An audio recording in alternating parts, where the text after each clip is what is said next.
પીપલોદમાં ginger hotel પાસે four season બિલ્ડિંગમાં રહેતા ડાઇંગ મિલના માલિકના ફ્લેટમાંથી ઘરઘાટી તેના ભત્રીજા સાથે ₹72 લાખનો મુદ્દામાલ ચોરી છુમંતર થઈ ગયો હતો. ઉમરા પોલીસે આ મામલે તાત્કાલિક તપાસ હાથ ધરીને ઘરઘાટીને તેના સંબંધીને મધ્યપ્રદેશના રેવા પંથકમાંથી દબોચી લીધો હતો. તેમજ સુરતના તેના હમવતનીને પણ પકડી પાડ્યો છે. ઉમરા પોલીસે કુલ ₹72 લાખનો મુદ્દામાલ કબજે કરીને સરાહનીય કામગીરી કરી છે. પીપલોદમાં જિંજર હોટલ પાસે ફોર સિઝન બિલ્ડિંગમાં રહેતા રામ મોહન પ્રહલાદભાઈ અગ્રવાલ પાંડેસરા ચોવીસીમાં પ્રગતિ ફેશનના નામે ડાઇંગ પ્રિન્ટિંગ મિલ ચલાવે છે. ગત તારીખ 17 ઓક્ટોબરના રોજ સવારે 11 વાગ્યાની આસપાસ તેમના ફ્લેટમાં લાખોની ચોરી થઈ હતી.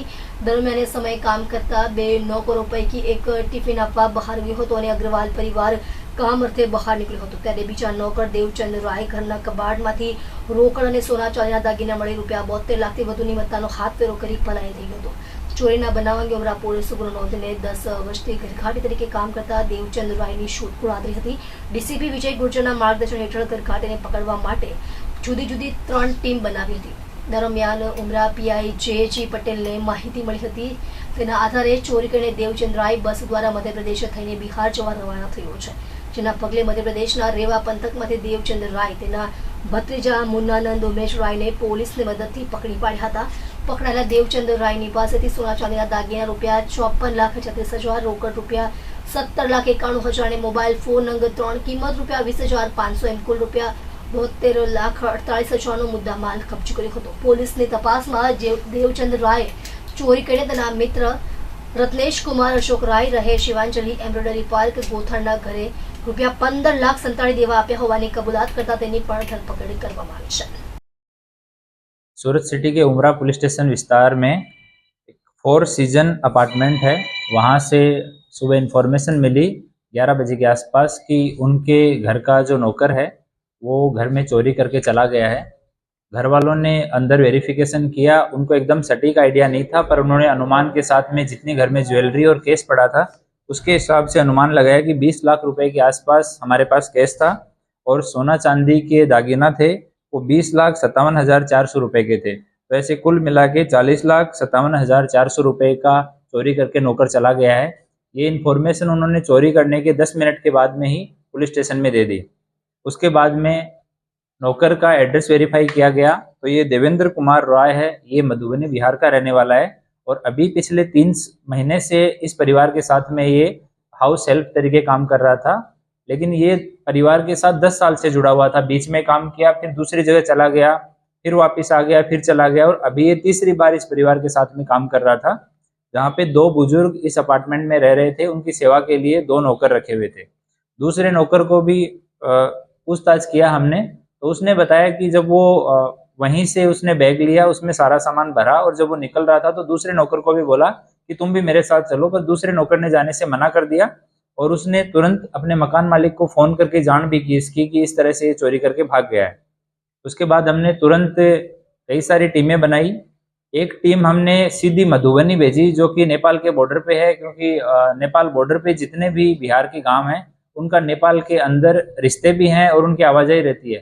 तो नेपाल भाग जाने का डर था, इसलिए एक टीम को वहाँ हमने मधुबनी में रखा, दूसरी टीम को पटना में रखा, क्योंकि यहाँ से अगर ट्रेन से, फ्लाइट से, बस से कैसे भी जाएगा तो पटना बीच में एक बड़ा स्टेशन आएगा. तो पटना में एक टीम को होल्ड करवाया. तीसरी टीम हमने वाराणसी में फ्लाइट से भेजी तो वो वाराणसी में बीच में थी. और चौथी टीम हमने बाई रोड भेजी थी जो इंदौर तक उसको ट्रैक करते करते इंदौर में पहुंच गई थी और वो उसको इंदौर में ही हमने होल्ड करवाया था. 5वीं टीम है वो हमारे सूरत शहर में ही अलग अलग सीसीटीवी देखना, अलग अलग लोगों से पूछताछ करना, इस तरह से 5 टीमें कंटिन्यूस पे काम कर रही थी. और हमारी क्राइम ब्रांच की टीम और लोकल एलसीबी और डी स्टाफ की टीम, ये सारे टेक्निकल सर्विलेंस इस सब काम में लगे हुए थे और कंटिन्यू ये 5 टीम को अपना इनपुट दे रहे थे. तो बाद में ये सब काम चल रहा था कंटिन्यू 2 दिन तक. तो हमारे उमरा पुलिस स्टेशन के हेड कांस्टेबल अमित भाई भूपत भाई, हेड कांस्टेबल नितेश भाई जगसी भाई और पुलिस कांस्टेबल शुभम भाई रमेश भाई, ये तीनों पलसाना और उसके आसपास के जितने भी ट्रैवल्स वाले चलते हैं उनके वेरिफिकेशन के लिए उधर घूम रहे थे, सीसीटीवी फुटेज देख रहे थे. तो वहाँ उनको इन्फॉर्मेशन मिली कि एक बस में ये लोग यहाँ से बैठ के गए हैं और वो बस एमपी तक, रीवा तक जाने वाली है. तो तुरंत बस का कांटेक्ट किया गया और सुबह 5 बजे हमने रीवा एसपी साहब के साथ में और वहाँ पे सिविल लाइन पुलिस स्टेशन के पीआई के साथ में बात की और उनकी टीम के साथ मिलके इनको बस से उतारा गया और वहाँ रीवा पुलिस स्टेशन ले जाया गया, रीवा डिस्ट्रिक्ट में। वहाँ पे सामान वेरीफाई किया गया तो कैश जो है वो कम मिला। बाकी जो ज्वेलरी है वो वीडियो उन्होंने बना के भेजा तो हमने परिवार के साथ वेरीफाई किया तो ज्वेलरी पूरा था, लेकिन कैश 2 लाख से कुछ ज़्यादा उतना ही कैश उस टाइम पे वहाँ पे था। तो हमारी जो वाराणसी की टीम थी उसको वहाँ रीवा पहुँचने के लिए बोला गया, तो सुबह 9 साढ़े 9 बजे तक वो लोग रीवा पहुँच गए और वहाँ बैठ के उन्होंने पूछताछ की।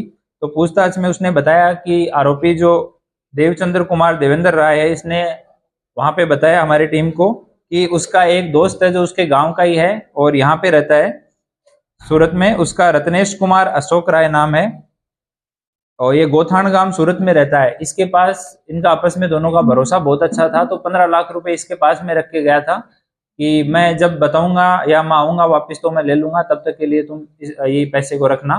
तो हमारी टीम वाराणसी जो थी और इंदौर जो थी वो दोनों टीमें मिलके आरोपी को वापस पुलिस स्टेशन लेके आई। उसके बाद में नामदार कोर्ट के सामने रजू किया गया।